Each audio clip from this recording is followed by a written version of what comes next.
नमस्कार, आप देख रहे हैं जी न्यूज। आपके साथ हूं मैं रुबिका लियाकत। तैयार हो जाइए एक बहुत बड़े खुलासे के लिए, और वो खुलासा इन पन्नों में दर्ज हो गया है। वो खुलासा पूर्व मंत्री से जुड़ा हुआ है। कल ठीक इसी टाइम पर हमने आपको एक तस्वीर दिखाई थी जहां यूपी के अल्पसंख्यक मामलों के मंत्री मोहसिन रजा सुन्नी वक्फ बोर्ड के दफ्तर में थे। मैं चाहूंगी कि अगर मेरे प्रोड्यूसर वो तस्वीर बिल्कुल साथ में मेरे चला सके और बता सके कि कैसे उनके हाथ में कुछ अधजली फाइल्स थी। वो अफसरों से कह रहे थे, बिल्कुल यही, ये देखिए, वो अफसरों से कह रहे थे कि आपने कोई बहुत बड़ा घोटाला छुपाने की कोशिश की है। आज जी न्यूज के पास ऐसे ही कागजात है जो एक बहुत बड़े गबन की गवाही दे रहे हैं। आज यूपी के सीएम योगी आदित्यनाथ को ये रिपोर्ट जो है वो अगले आधे घंटे तक देखना बहुत बहुत जरूरी है। ध्यान से देखना होगा क्योंकि हमारे रिपोर्टर अमित प्रकाश ने हर कसौटी को कसने के बाद ये रिपोर्ट दी है। जमीनों पर कब्जा किया गया, लोगों के घर उजाड़े गए, यतीम खानों को हड़प लिया गया।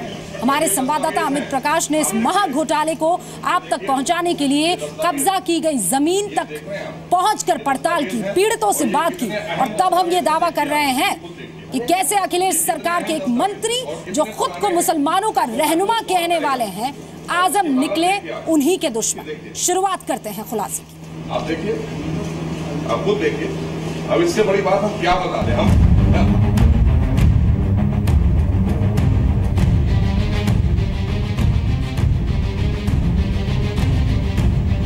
इससे बेहतर वक्फ की जमीन का और क्या इस्तेमाल हो सकता है। लोक कल्याण का पर्याय परिवार का कल्याण नहीं होता। 200 दुकानें बनवा ली हमने, हमें भी मालूम हो कहाँ है वो दुकानें। अब ये नहीं होगा।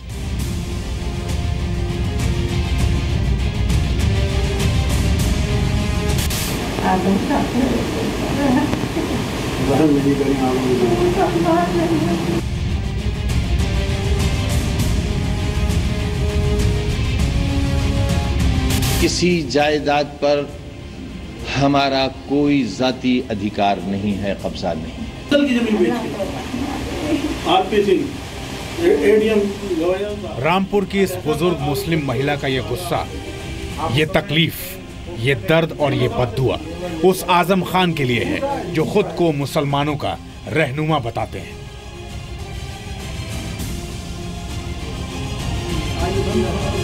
शहजादी बेगम नाम की ये बुजुर्ग महिला करीब 16 महीने पहले तक यतीम खाने की इसी जमीन पर अपने छोटे से आशियाने में रहती थी।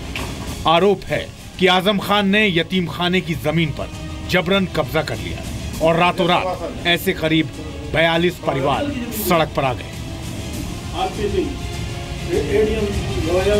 पूरे इंतजाम से आए वो,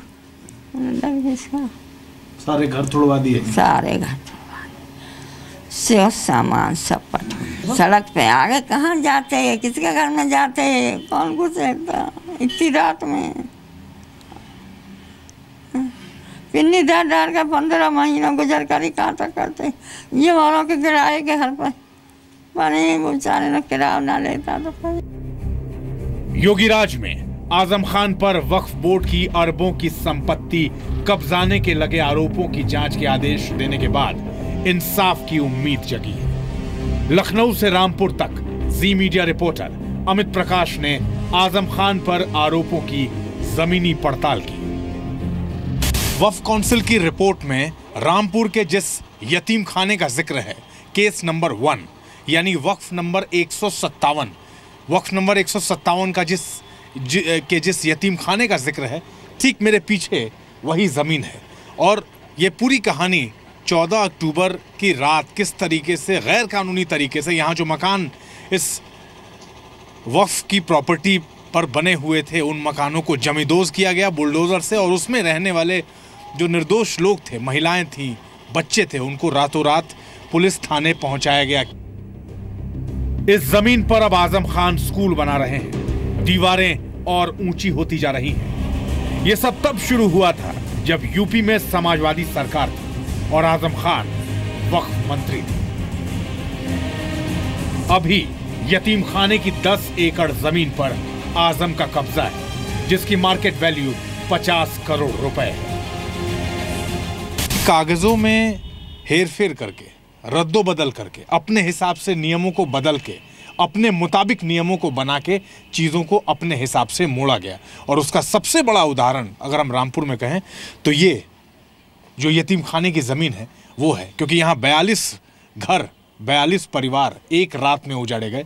उसी रात बुलडोज़र चला और उसी रात इस पूरे हिस्से को खाली कर दिया गया, कागज़ों में ये दिखाते हुए कि ये ज़मीन वक्फ काउंसिल की है। उस स्कूल की तरफ देखकर पूरी कहानी बता रहे ये पीर बख्श आजम की वजह से उजड़े 42 परिवारों में एक घर इनका भी था।